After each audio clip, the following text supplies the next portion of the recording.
Welcome. I'm Sebastian Mahfoud, and you're listening to WCAT Radio, the on-air wing of En Route Books and Media, bringing you the dulcet sounds of Catholic wisdom. Hello, this is Kahama Emmanuel Peter, and you're listening to WCAT Radio. Welcome to this show of today. This is the second Sunday of the Lenten season. I'm very glad today to present before you a topic on the current status of the Life Runners organization here in Tanzania. So thank you so much for being with us since this year started, and I hope we are going to journey together throughout this Lenten season and as all other seasons are following with us.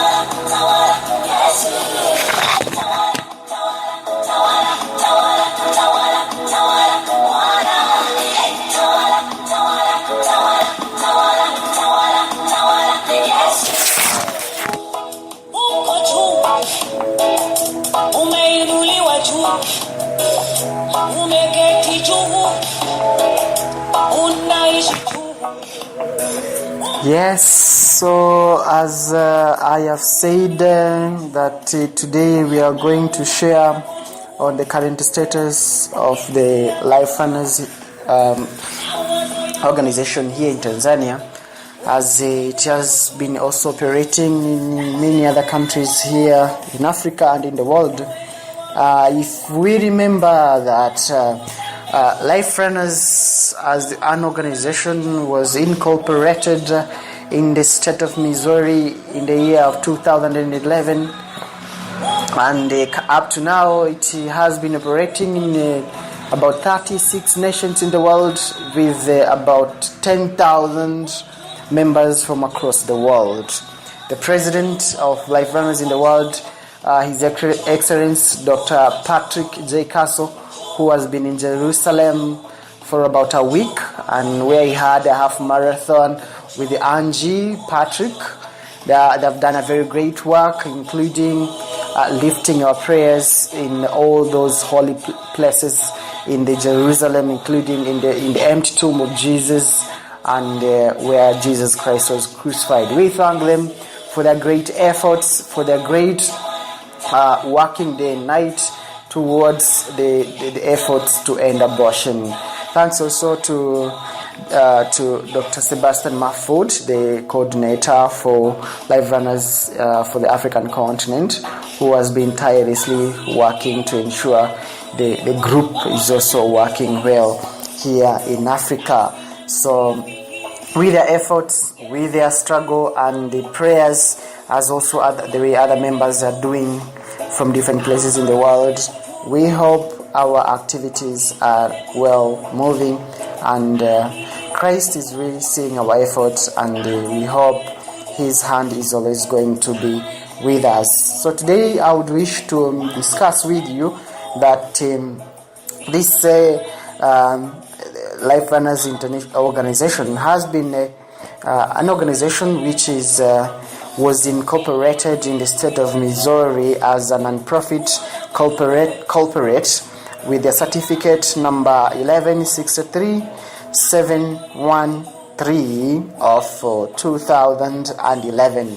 So for Tanzania now has adopted this organization since 2017, whereby now, as for the organization to really work here officially, it has also now to follow some procedures, it has to follow some legal requirements. Then we are having a legal base from the Constitution to operate as an organization, whereby under the Constitution of the United Republic of Tanzania of 1977, it provides under Article 20 Sabbatical 1 that every person has a freedom to freely and peacefully assemble, associate, and cooperate with other persons, and for that purpose express views publicly, and to form and join with associations or organizations formed for purposes of preserving or furthering their beliefs or interest of any kind of nature, provided that there is no peace, distortion, and things of that kind. So, as the Constitution of the United Republic of Tanzania is providing that mother legal foundation for us to have this organization here, so we also have to find what other laws are telling us. As we all understand, the Constitution cannot cover everything. We also need to have other statutory and regulatory documents to tell us what to do.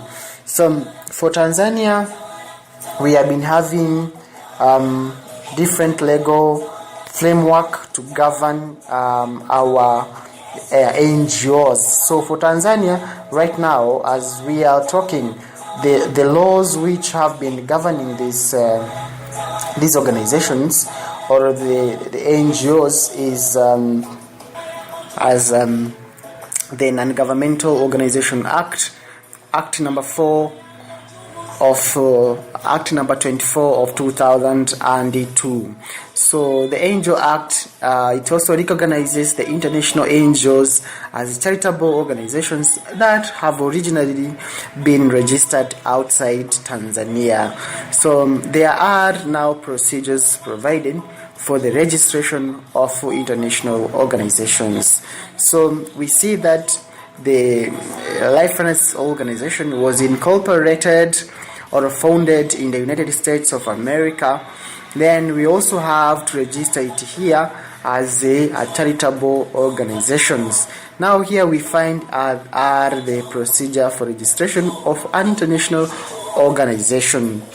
So the procedure provides that the registration of an international NGO is provided for under the provisions of Section 12, subsection 3 of the Amendment Act number 11 of 2005, which provides the following. The international NGO, the application for registration shall be submitted in a duly filed prescribed form number 1. This form is found in the regulation of the regulation of NGOs, which is made under section 38 subsection 1 and 2, that and it shall be submitted by 3 or more persons, being the founder members and 2 of whom shall be residents of Tanzania. So there must be at least 3 people who will be filling this form and submit their application, and among these 3 people there must be at least 2 Tanzanians. So we find that the application shall be accompanied by the following documents: certificate of incorporation in the country of origin as proof of its existence as a charity and or for charitable purposes. This is supposed to say it's an unprofitable organization. Second is the governing constitution or bylaws of the organization as per section 30 of the NGO Act, that requires a constitution to be submitted as a governing document, and no NGO shall operate contrary to its constitution. So for us as life runners, we already have the certificate of incorporation, as I've said, and I've stated the number. Still, we also have the bylaw, as it has been stated earlier, the bylaw which is governing us. Then we need to have minutes containing full names and the particulars of founder members. So this is the meeting of those founding members that they are now intending, and they have agreed upon each other that they will register this organization in Tanzania, and they need it to be operating here legally. But they must make sure they have full particulars of their status or their personal information included in the minutes. Indeed, we need to have the personal particulars of office bearers. Those who will be running the office, now they'll also be required to submit their personal particulars. So there must be also the application fees, which ranges now out to about 350 USD, which is now one of the most important thing for us, that we really need to make sure we get this cash, the 350 USD, so that we can be able to register our organization here, because it's operating now under the umbrella of the church. It is recognized by the church, especially for here the Catholic Diocese of Tabora, but now we also have to follow other governmental regulatory requirements.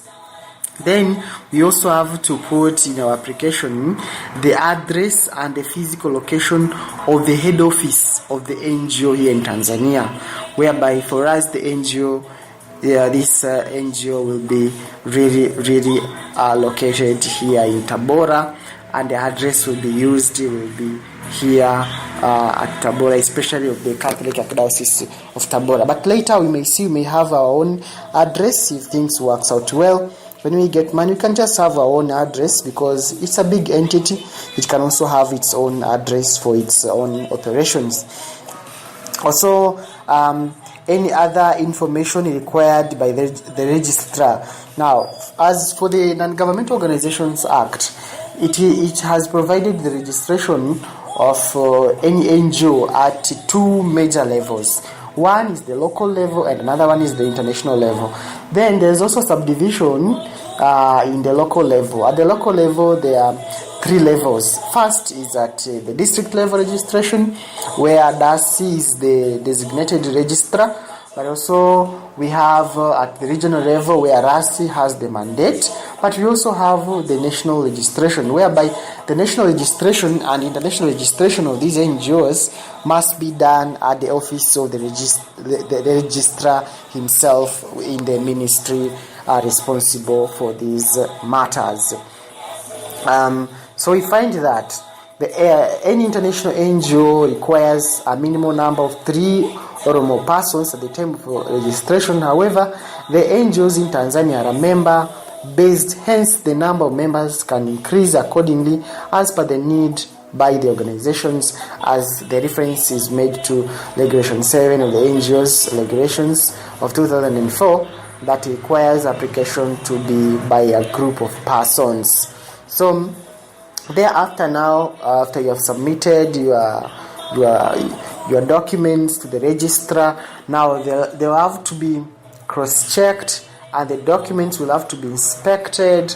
Then thereafter, now the registrar, if finds that the documents have really met the standards and the required procedures to be operating here in the country, then he will issue the certificate of registration here in the country for the operation. Otherwise, he may refuse until then, when other requirements have been really met. But then if someone feels maybe I've sent my application has not been duly worked upon, or have been denied my right, then a person has also the right to appeal as to why his application has not been approved. The law has also provided for that. But indeed, we say that that is the requirement of the registration. But another thing which is also important, the constitution of the international and the governmental organization must also be in compliance with the approved format made from time to time by the office of the registrar of the NGOs in Tanzania. Also, the constitution of an international NGO must have founding members of the local branch, which 2 of them must be residents of the and citizens of Tanzania. This feature must be adhered even if the NGO had already had founding members from the headquarters.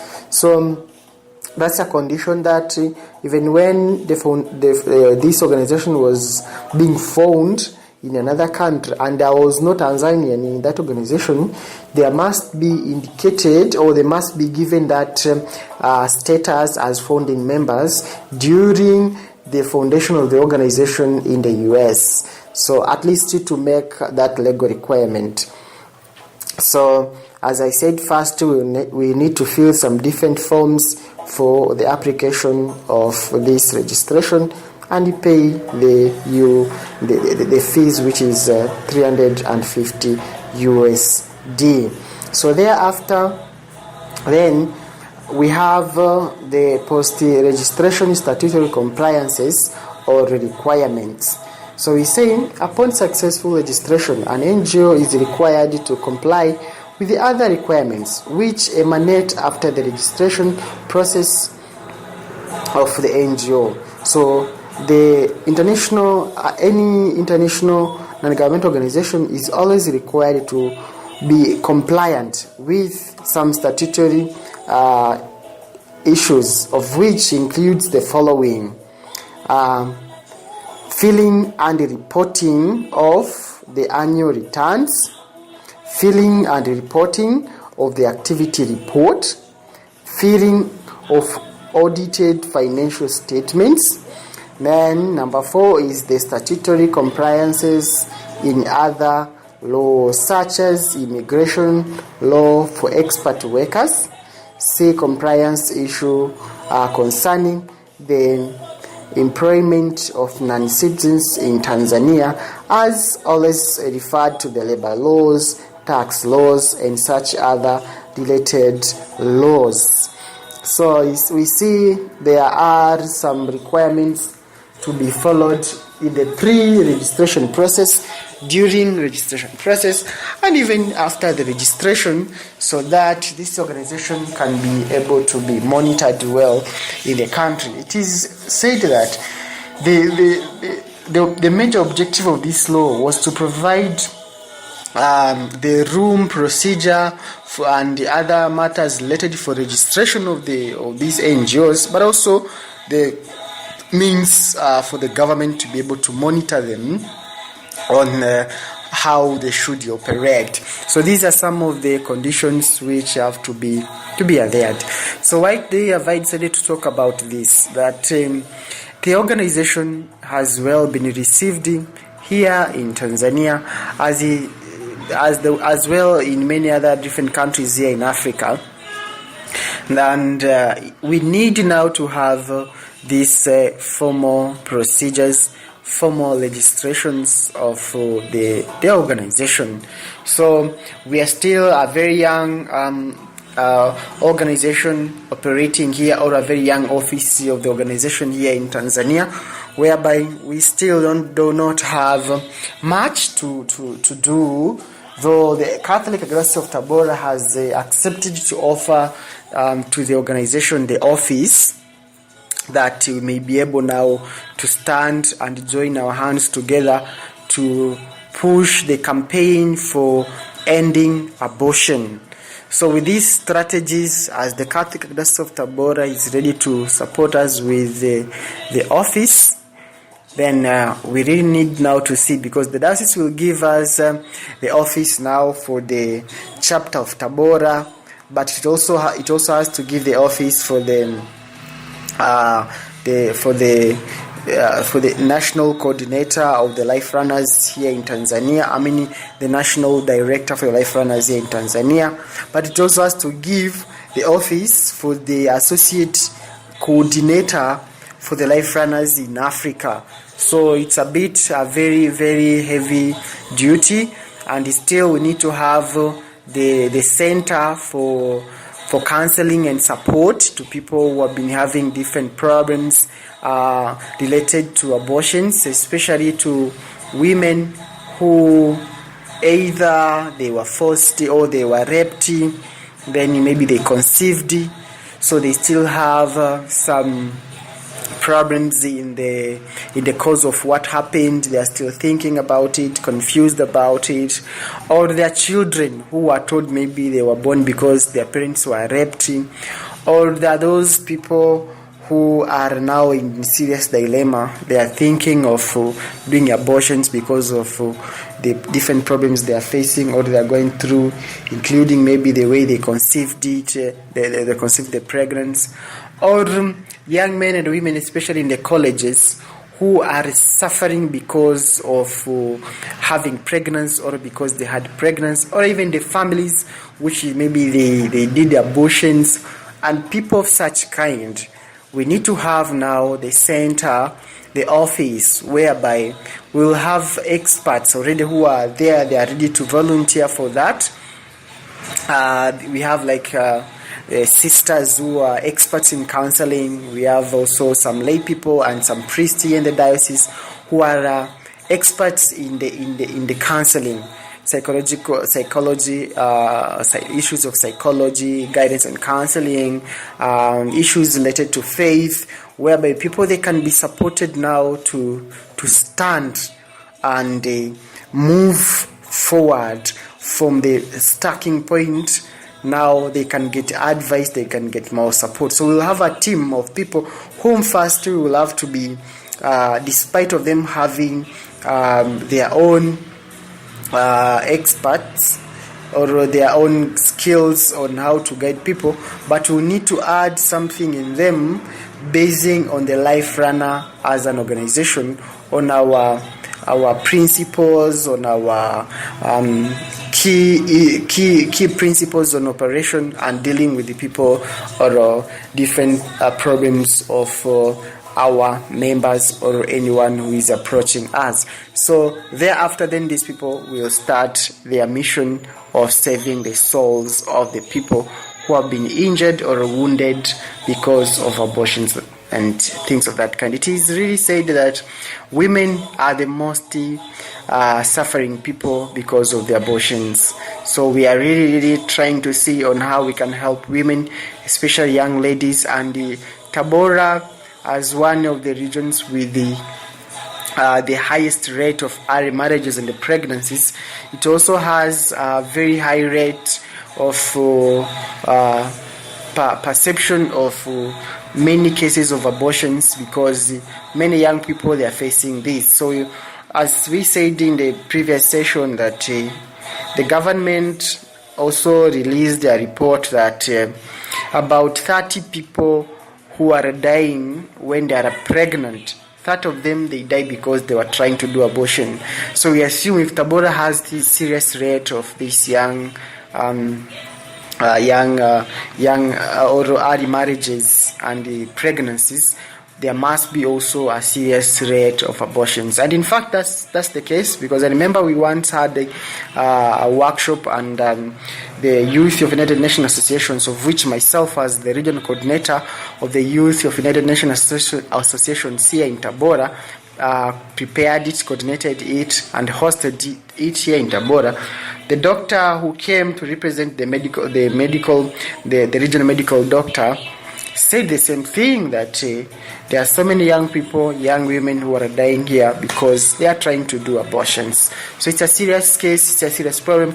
We need to see how we can give awareness to the people.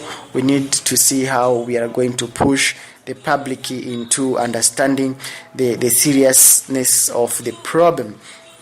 We are saying this problem is very serious and it's very bad because first, abortion involves a lot of things. It involves planning of killing an innocent person, which is one of the grave sins according to our faith. There is no faith which is really allowing killing of another person, especially an innocent child. Though there is a claim that it is said that, especially to those who are fighting in the name of the rights of women, they are saying women have the right to plan their moment when they want to have children. But the right for them to plan does not mean the right to kill another person. And okay, it's a right for them to plan on when they need to have birth, but they do not have right to kill another person who also has to live. It's something which is very contradictory, but we do not want now to finger point or what, but we want people to be given awareness and see the truth of what people they are trying to say. It is their right of having pleasure at whatever time they want without considering that they are killing other people at the expense of their own pressure and the claim of their own rights. That's one. But another thing is, if this spirit of abortion is growing, we are going to have people later who won't bother about children because they are already used into killing. They are already used into throwing away children. So at any particular time, the love and the care that parents should have to the children, it won't be stable because already people, they are in the practice or they are living the practice which is of killing. So we'll be having parents who are murderers. We'll be having parents who are killing in the name of their rights. So whatever time it will come when they feel like you don't need this child because of some circumstances or difficulties, they can do anything. Because these things, we say, practice makes something to become perfect. Practice makes something, even if it's wrong, it makes the situation to be seen as normal or as casual or what. So we really have to avoid some of these things. But indeed, as a nation which is growing, we need people, we need children. Any nation or any family which is not loving children, that means that nation will never grow, because love must be reflected on how we take care of the innocent children. It's very, very important, and we need labor, we need people who can take over from the developmental processes and things of that kind, the faith and other related sciences and other things in the academic arenas. But if we are killing these young people, that means we'll be taking away the grace of God, and we must be cursed, because if you are killing now, what do you expect? And you are killing someone who is very innocent. So we'll be people who are propagating the evil things than any other evil, you can say, because we see the fundamental basic right of human person is the right to life. So how should you say you have the right to do other things, or you claim of your own right when you are killing another person? So I think for me, this is very serious, and abortion should really be taken as a serious crime, and the young people must be really told. So we need to have different means. We need to have fund where we can be having different workshops across the country, across the continent, that telling people that we are in a state where if we need to have a good parenthood planning, we need to use natural family planning, whereby it's only the discipline of people. It's only that after they have established what is their biological status, their health status, they can just live without using the contraceptives, which at the end of the day, as we have seen in many other topics, in many other times, that these are very, very dangerous pills. They are very dangerous drugs, or which they affect most of the women. Some they remain without getting children after using them. Some they get difficulties in conceiving, or some they find themselves having extremely bleeding after they have stopped using them. So there are a lot of problems because of that. But natural family planning will never have that. It's only that people need to have discipline, keep on praying and asking God to give them grace on how they can move forward and take care of their children. So family planning is one thing, but abortion is another thing. And most of the parenthood planning clinics, they hide themselves, or most of the international organizations also, which they are campaigning about abortions or family planning, they hide the issue of abortion in the issue of family planning. So these are two different aspects, and I think for me, I take them as sometimes people are taking these as just projects for them to make their life go, not really touching the life of people, not really going into the essence of the life of people. Because if we really go into the essence of the life of people, we'll be telling them, having mercy on them, loving them, and tell them, no, you should not kill. Because killing is something which is very bad. Killing will leave you with your wound. It will leave you with psychological questions every day. Even if you do whatever, but you will never remove the truth that you have killed. You never remove the truth that you have murdered. So it's very important for us to see how we can have this organization here in Tanzania that is well registered to avoid any conflict with the government, but also to get funds, especially to run the office, to have the campaigns.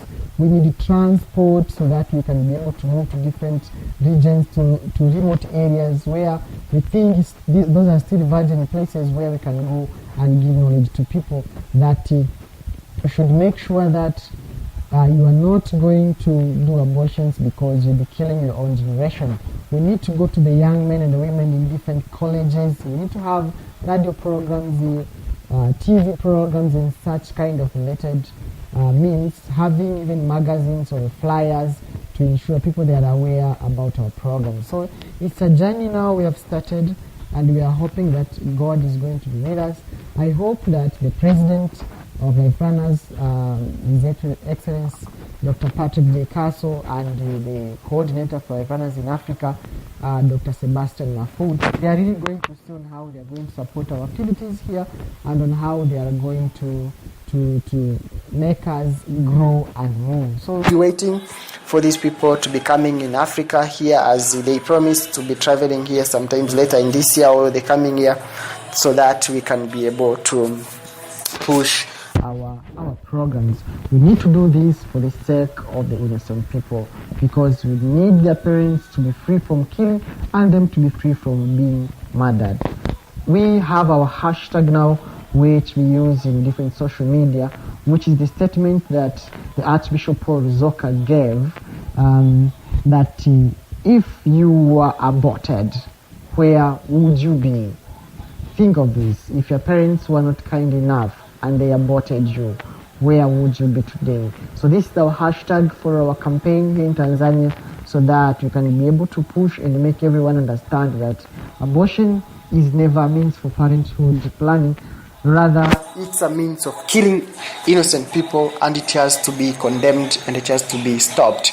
So thank you so much for being with us. I hope our voice has been heard, and we are going to cooperate to make sure life is being served here on earth. Thank you, and God bless you.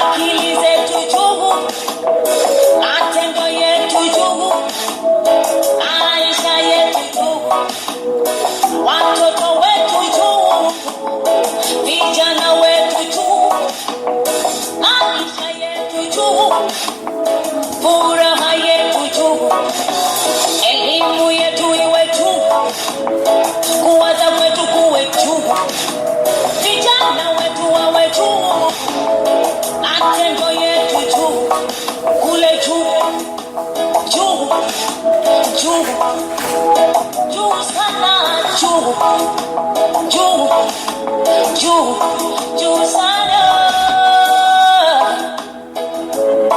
ati chungu, chungu sana, chungu, chungu, uko chungu, chungu, uko chungu, chungu, unaishi chungu, chungu, uko chungu, chungu, uko chungu. Tawala, tawala, tawala, tawala, tawala, tawala, Bwana. Tawala, tawala, tawala, tawala, tawala, tawala, Yesu. Tawala, tawala, tawala, tawala, tawala, tawala, Bwana. Tawala, tawala, tawala, tawala, tawala, tawala, Yesu.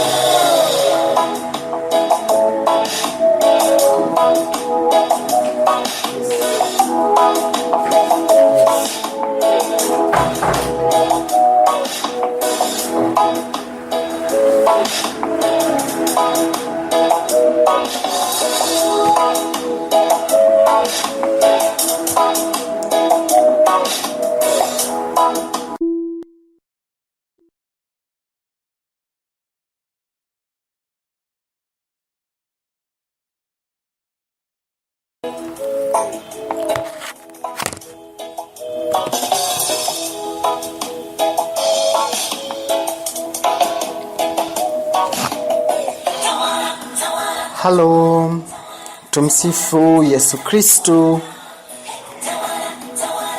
Leo ni Jumapili ya pili ya kipindi hiki cha Kwaresma.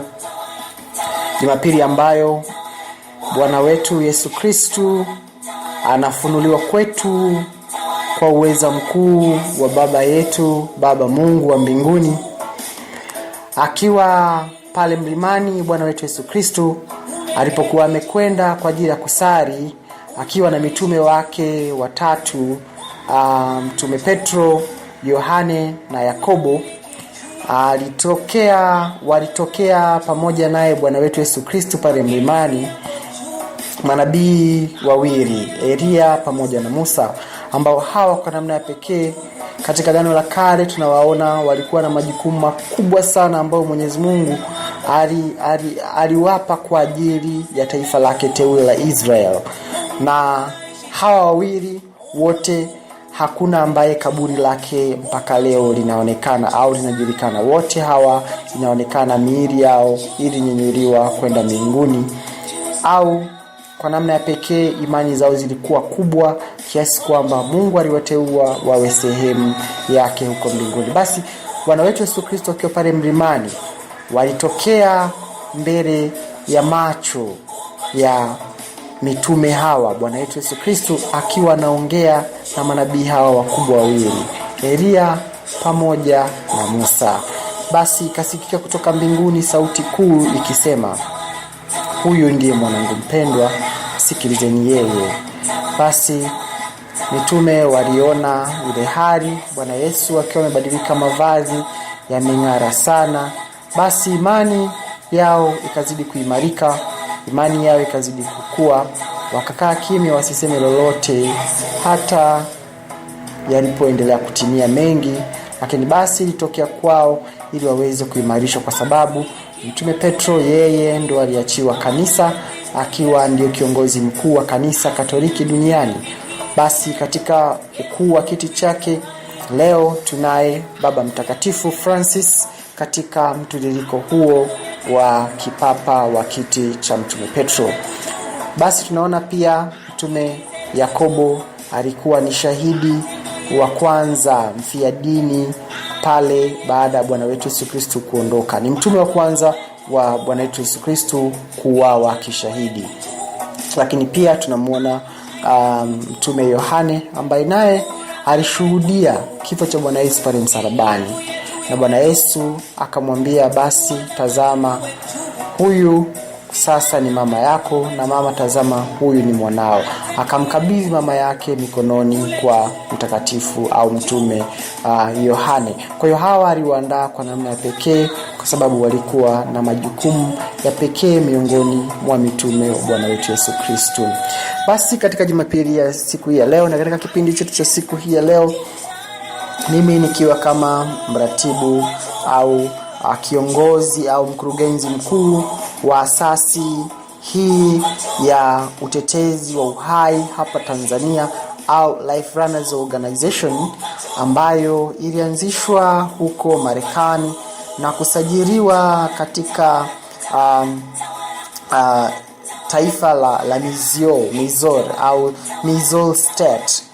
Ilisajiliwa mwaka 2001 huko, na basi ikapewa certificate ya kuweza kufanya kazi kama non-profitable or non-profit organization, kwa maneno mengine tunasema ni charitable organization. Basi kwa namna pekee leo nitapenda kuongelea kwa sasa sisi Tanzania tumefikia wapi, na pengine basi tunapata changamoto zipi, na pengine tungependa kupata labda kushikwa mkono au kupata msaada au sapoti kupitia rafiki zetu, wapendwa wetu sehemu mbalimbali duniani, ili kuweza kuendeleza utume huu mkubwa na muhimu sana wa kutetea maisha ya watoto ambao wanauliwa pasipokuwa na kosa lolote, kwa sababu mbalimbali ambazo pengine wale wanaoyafanya hayo wanaamini ni sahihi, au kwa sababu ya changamoto mbalimbali za kimaisha.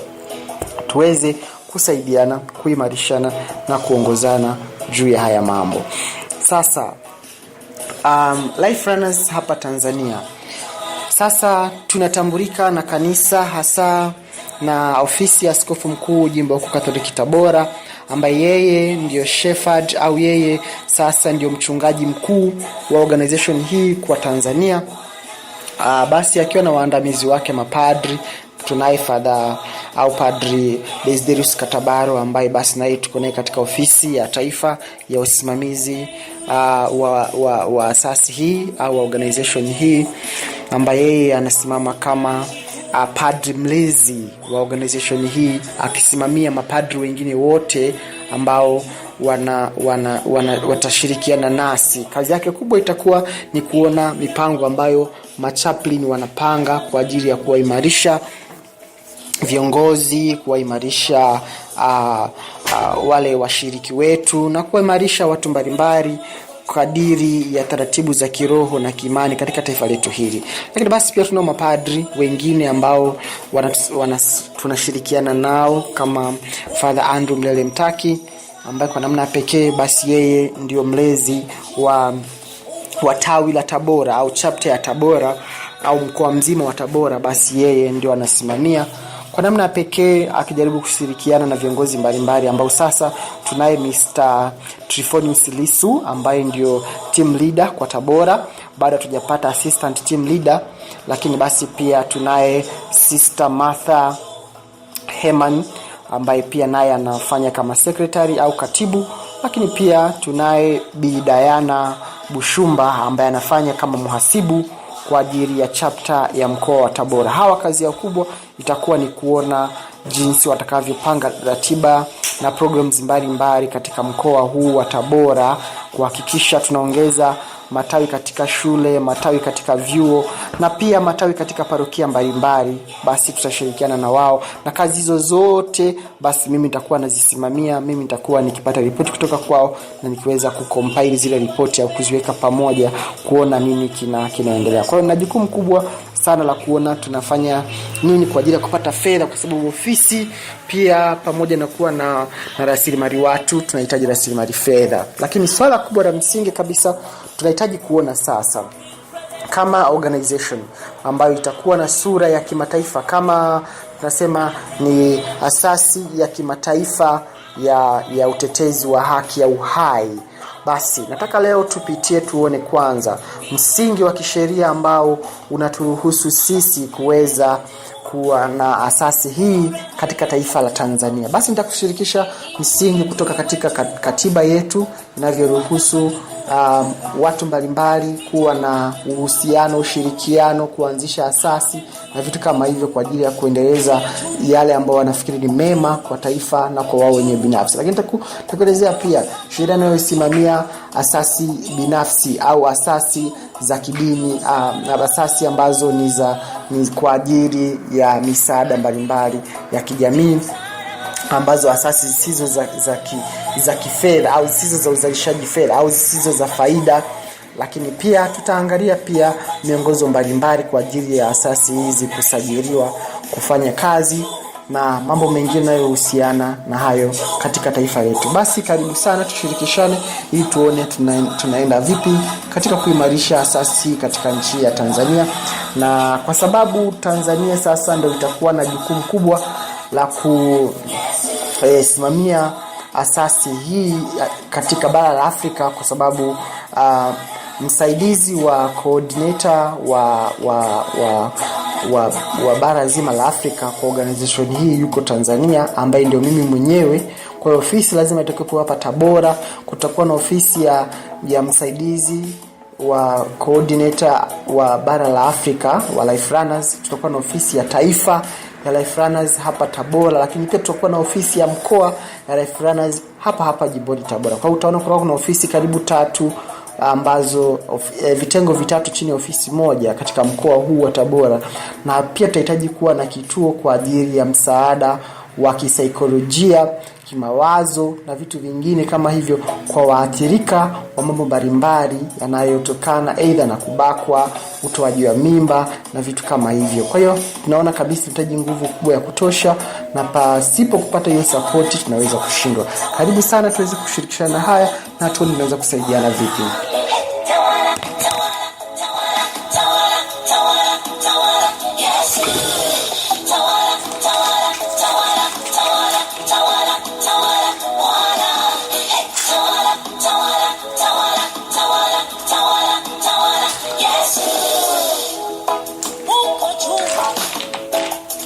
Umeinuliwa juu, umeketi juu, unaishi juu, unatawala juu, unamiliki juu, mamlaka yako juu, enzi yako juu, mawazo yako juu sana, utukufu wako juu, heshima yako juu. Basi wapendwa wasikilizaji wetu, kama nilivyosema, nitaomba nianze sasa kuelezea msingi wa kikatiba ambao ni kwa mujibu wa katiba yetu ya Jamhuri ya Muungano wa Tanzania, katiba ya mwaka 1977, kama ambavyo imekuwa ikifanyiwa mabadiliko mbalimbali kadiri ya nyakati zinavyozidi kwenda. Basi katika katiba hiyo ibara 20, ibara ndogo ya kwanza inasema kila mtu anastahili kuwa huru bila ya kuathiri sheria za nchi, kukutana na watu wengine kwa hiari yake na kwa amani, kuchanganyika na kushirikiana na watu wengine, kutoa mawazo hadharani, na hasa zaidi kuanzisha, kujiunga na vyama au washirika au mashirika yasiyoanzishwa kwa madhumuni ya kuhifadhi au kuendeleza imani au maslahi yake au maslahi mengine, ambayo ni kwa msingi wa katiba ya taifa hili. Basi hiyo ni kwa mujibu wa katiba yetu ya Jamhuri ya Muungano wa Tanzania ya mwaka 1977.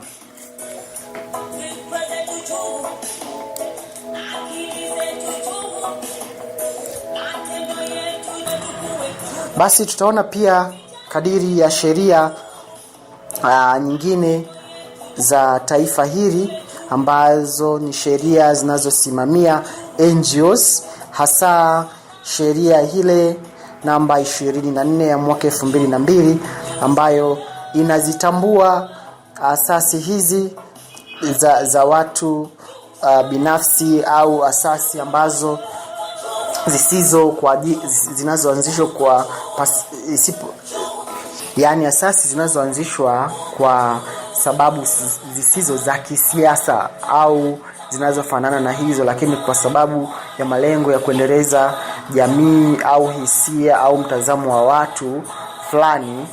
Basi sheria hii inatambua asasi hizi katika level au ngazi mbalimbali. Kwanza kimsingi kabisa inatambua asasi hizi katika sura mbili. Moja ni sura ya kitaifa na moja ni sura ya kimataifa. Sura ya kitaifa inagawanyika pia katika sehemu kuu tatu. Moja ni ile mtazamo au kusajiliwa kwa asasi katika ufanyaji wa kazi ndani ya wilaya, lakini pia kuna asasi hizi kusajiliwa au kujulikana katika level ya mkoa, na pia kuna asasi hizo ambazo zinafanya kazi katika level ya taifa zima. Tutaona kabisa kwamba nchi inaruhusu watu kuanzisha asasi hizi au taasisi hizi, lakini basi kutokana na level hizo ndani ya taifa.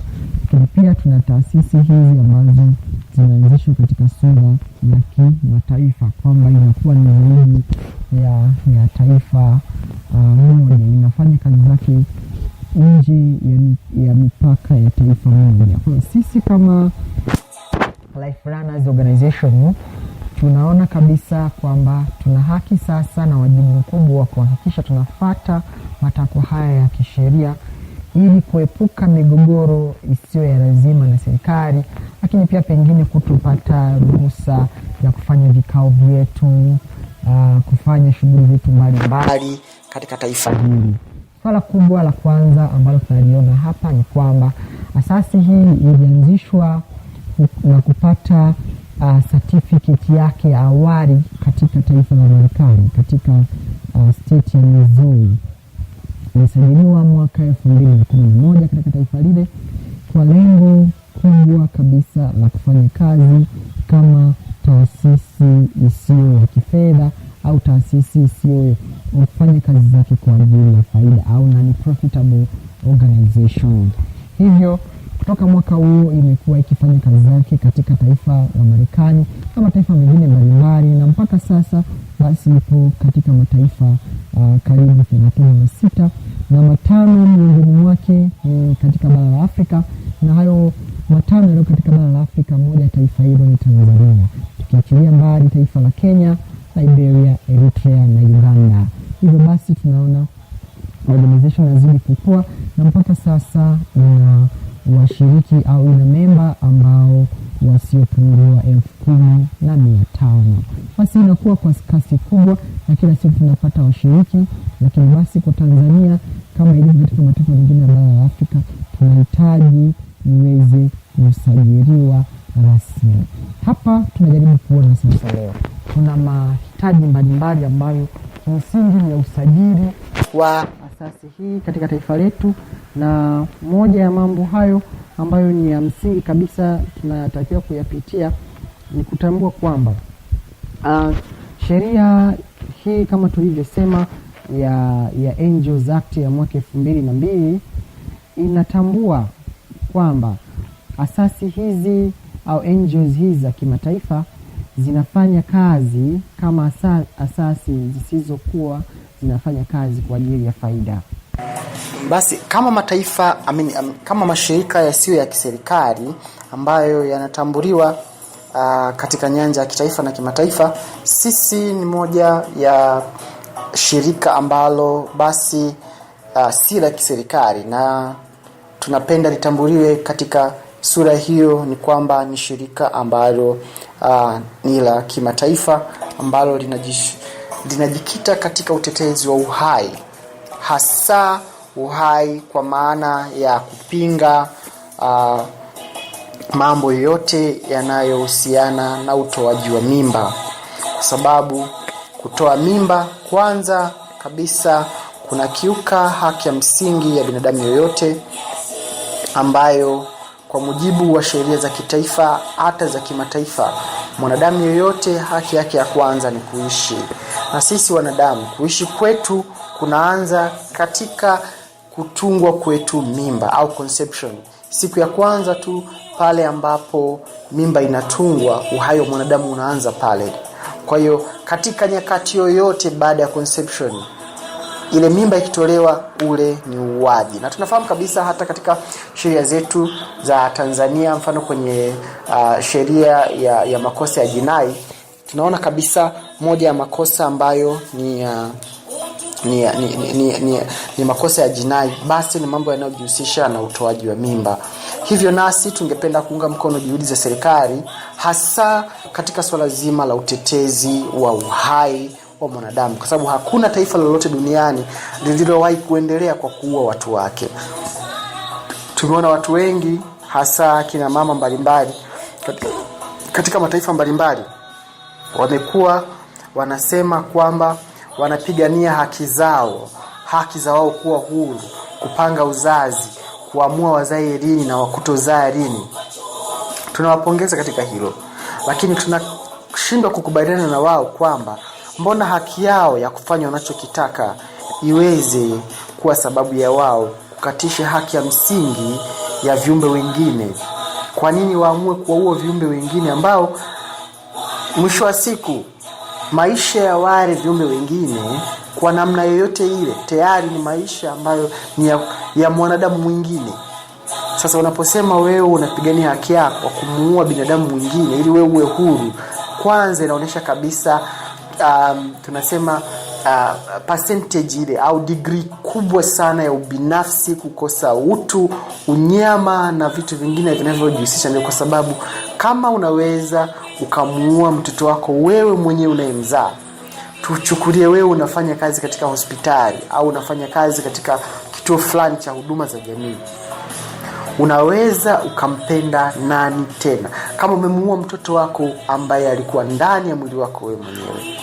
Kwa hiyo tunaona kabisa ni roho ambayo inahitaji kutafuta jinsi ya kuikemea. Tunahitaji kutafuta jinsi ya kuomba Mungu asaidie hizi roho zisikue, hasa kwa vijana. Kwa hiyo sisi kama reference, kazi yetu kubwa kwa kweli ni kuweza kuwashawishi watu, kuweza kueneza uelewa kwamba hakuna sababu yoyote ambayo inaweza kumfanya mtu utoaji wa mimba uonekane kuwa ni kitu cha halali kwake, hasa kwa wale ambao wanatoa mimba pengine kwa sababu labda alibakwa. Mara nyingi tunawauliza swali hili na pengine ni vizuri wengi wakajiuliza, je, kwa mfano mtu alibakwa akapata ujauzito, akitoa mimba, ule ujauzito akiutoa, kule kubakwa kwake kunaisha? Kwamba sasa yule aliyembaka anakuwa hajambaka tena? Hatusemi kwamba tunahimiza watu wabakwe, la hasha, tunakemea tena kwa nguvu zote kabisa. Lakini tunachokisemea ni kitu kimoja. Hapa mwisho wa siku mtu anatengeneza majeraha makubwa mawili katika moyo wake. Kwanza na yeye kubakwa, hilo ni moja. Pili, tatizo lingine ni la kuua. Kwa hiyo unaona kabisa hapa tunahitaji kutafuta jinsi ya kutatua tatizo. Kwanza kueneza uelewa kwa watu waache vitendo vile vya ubakaji, lakini pia wale waliobakwa na wao waweze kusimama imara, wajue yule mtoto ambaye anakuja baada ya kubakwa, yeye kama mtoto hana kosa, kwa sababu yeye sio aliyekubaka. Kumuua yeye ni kumtendea kosa. Ni bora usimame naye, ni bora utembee naye, ni bora uvumilie naye. Kwanza utakuwa umeonyesha ujasiri mkubwa. Pili, utakuwa umethamini kwa kiasi kikubwa uhai wa binadamu mwingine, kitu ambacho ni neema hata kwa Mungu, ni baraka hata kwa Mungu, kwamba sasa mimi kwa kweli pamoja na kwamba nilipitia msalaba huu, mateso haya na manyanyaso haya, lakini nimeyavumilia kwa ajili ya kiumbe huyu, naye anaishi leo, anakuwa na furaha. Kwani tuna watu wangapi ambao pengine walipatikana kwa sababu wazazi wao walibakwa, lakini maisha yameendelea na wamekuwa watu wakubwa na wanafanya kazi zao na shughuli zao zinaendelea.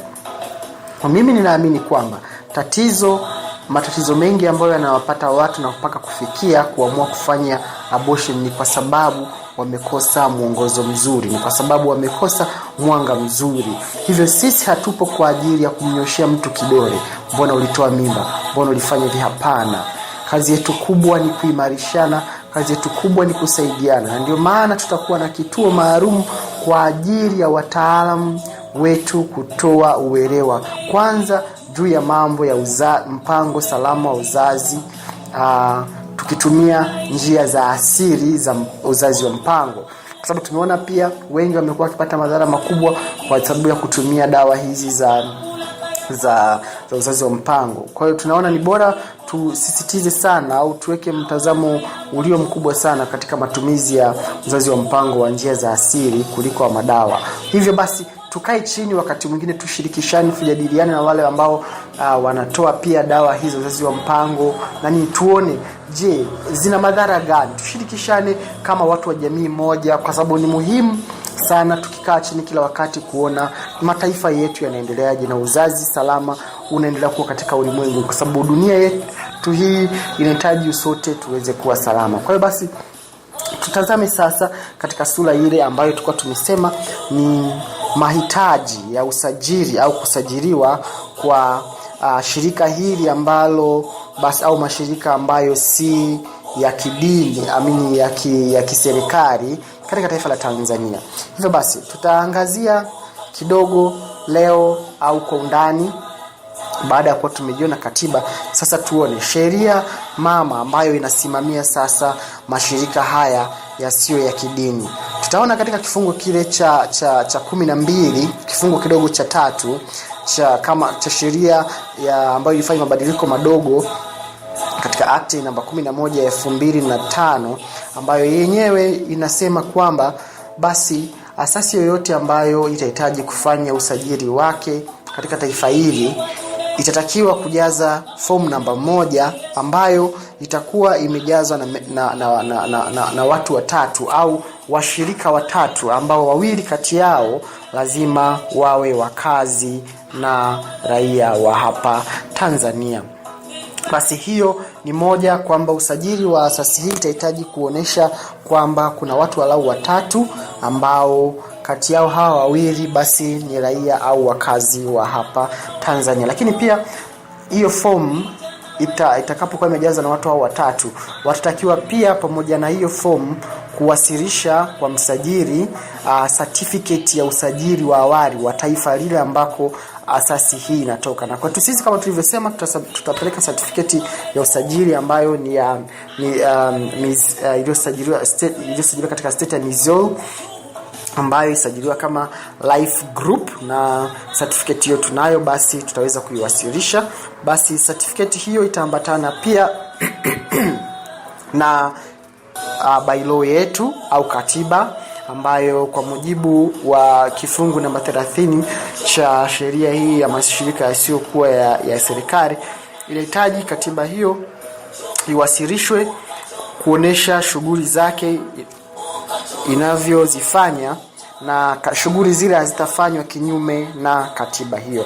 Lakini pia tutatakiwa kuwasilisha muhtasari ambao utakuwa umeandaliwa na una majina kamili na taarifa kamili za wale wahusika watatu ambao wanapeleka taarifa kwa ajili ya usajili wa taarifa hii. Na kwa namna pekee sisi hapa basi, kadiri ya makubaliano na taarifa ambazo tumekwisha kusanya, basi baba askofu mkuu Paulo Ruzoka wa Jimbo Katoliki Tabora atakuwa ni miongoni mwa waanzilishi watatu watakaowapia katika taarifa hizo. Nami mwenyewe kama Kahama Emmanuel Peter atapia hapo, Father Desiris Katabaro atapia hapo, lakini pia Dr. Sebastian Mahfoud ambaye ni coordinator wa asasi kwa bara la Afrika, pamoja na rais wetu wa asasi Mheshimiwa Dr. Patrick J. Kaso, basi tutaweza kuwasilisha taarifa hizi kwa pamoja. Lakini pia basi tutatakiwa kuwasilisha taarifa binafsi za wale ambao watakuwa wasimamizi wa ofisi, wale ambao watakuwa wanaongoza ofisi hii. Tutatakiwa pia kuwasilisha kiasi cha fedha ambacho ni kwa ajili ya kama ada ya usajili, tunasema application fees, ambacho ni kiasi kama cha $350 hivi, ambayo inatakiwa kuwasilishwa ikiwa risiti yake ya malipo wakati ule wa kuomba usajili. Na pia tutatakiwa kuwasilisha anwani ya barua, lakini pia anwani au tunasema physical address ya eneo au mazingira ambayo basi ofisi hizi za Lifana zitakuwepo. Na kwa namna pekee itakuwa ni Tabora, basi tutatumia address ya jimbo mpaka tutakapoweza kuwa na address ya kwetu ambayo ni organization pekee yake yenyewe. Lakini pia msajili anaweza akaomba taarifa nyingine zozote ambazo anafikiri yeye zinafaa kuambatanishwa wakati wa mchakato huo wa usajili. Hivyo basi sisi, kwa sababu tutakuwa tunafanya usajili kama international NGO, tutatakiwa kupeleka taarifa zetu moja kwa moja katika ofisi ya msajili mkuu wa asasi au mashirika haya yasiyo ya serikali huko Dar es Salaam. Basi ni mchakato ambao unatuhitaji kwa kweli, kwanza kuwa na fedha kwa ajili ya usajili. Tunahitaji $350, lakini pia tunahitaji walau sasa mimi mwenyewe niweze kusafiri kwenda Dar es Salaam kwa ajili ya mchakato hii ya usajili na shughuli nyingine mbalimbali nitakazozifanya huko Dar es Salaam kwa ajili ya kuhakikisha sasa tunaweza kuwa na usajili kamili wa kuweza kufanya kazi zetu. Na hii kwa namna pekee tunaifanya kwa sababu tunategemea kushiriki katika mihadhara mbalimbali, vikao, tunahitaji kuwa na semina mbalimbali kwa ajili ya kuwapa nguvu vijana wetu, kufungua matawi mbalimbali katika shule, katika vyuo, kukutana na vijana, kina mama na wanawake kwa ajili ya kuwaimarisha juu ya misingi ya wao kupambana na changamoto mbalimbali ambazo zinaweza zikawapelekea wao kufikia hatua za utoaji wa mimba na kuua watoto wao pengine ambao wangeweza kuja kuwalea wao baadaye. Kwa hiyo tunahitaji fedha kwa ajili ya kuweza kurani ofisi, tunahitaji kutengeneza vipeperushi, tunahitaji kuwa na vipindi katika TV, radio, lakini pia kwenda hasa katika maeneo ambayo yako mbali na miji, sehemu ambazo bado ni vijijini, kwa ajili ya kukutana na kina mama, watoto, jamii na familia mbalimbali, ili kuwaimarisha na kuweza kuwasaidia wasiweze kujikuta katika mambo haya ya utoaji wa mimba. Kwa hiyo tutakapofanya usajili huo, organization yetu itakapoanza kufanya kazi, tukumbuke pia tutakuwa na matakwa mengine ya kufuata ambayo ni matakwa baada ya usajili, au tunasema post registration statutory compliance requirements, kwamba baada ya kuwa umefanikiwa kusajili organization yako, unapaswa kwa kweli basi kuwasilisha returns zako za kila mwaka, lakini pia utahitajika kupeleka ripoti za shughuli zako mbalimbali ambazo umekuwa unazifanya, lakini pia utatakiwa kupeleka taarifa za ukaguzi wa fedha katika kimsingi katika mamlaka, lakini pia kuna mambo mengine ya kuhakikisha unayazingatia kulingana na sheria mbalimbali za ajira na kazi, pia sheria za kodi.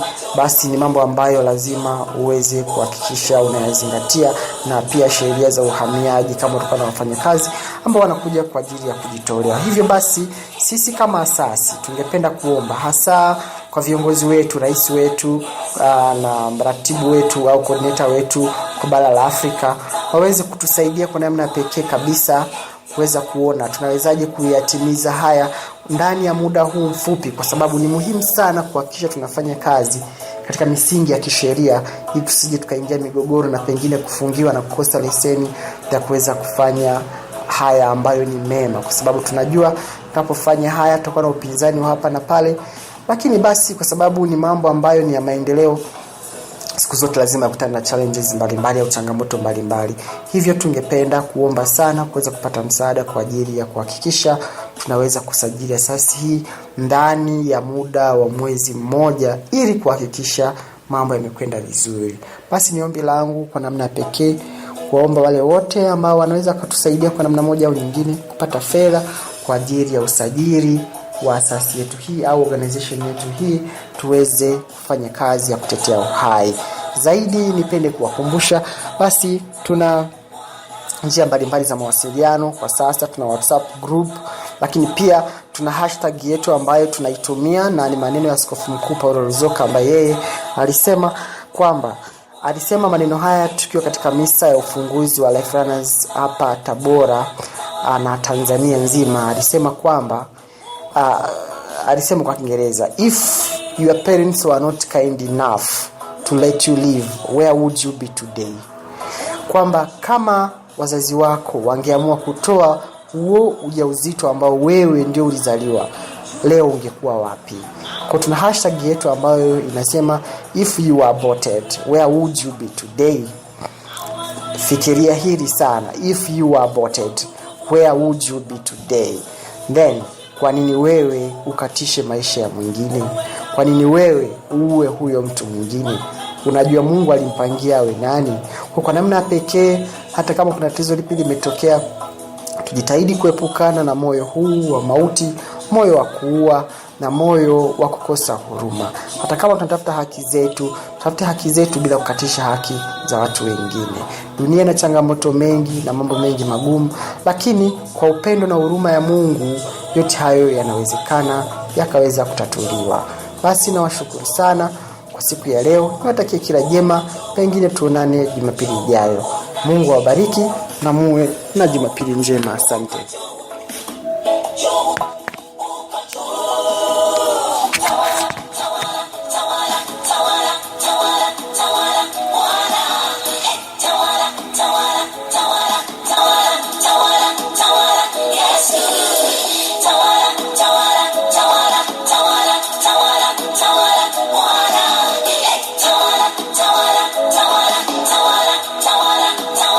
Yes.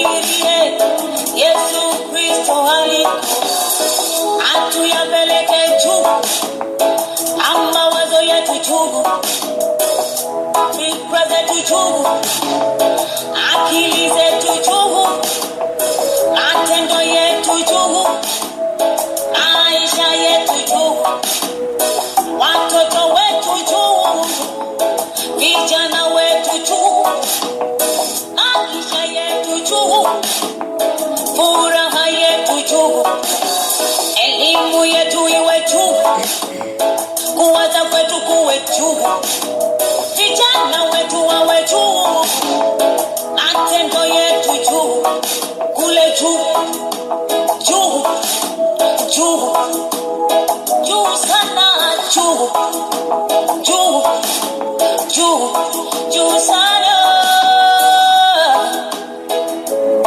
ati chugu, chugu sana.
We hope you enjoyed the program and will join us back for another show on WCAT Radio.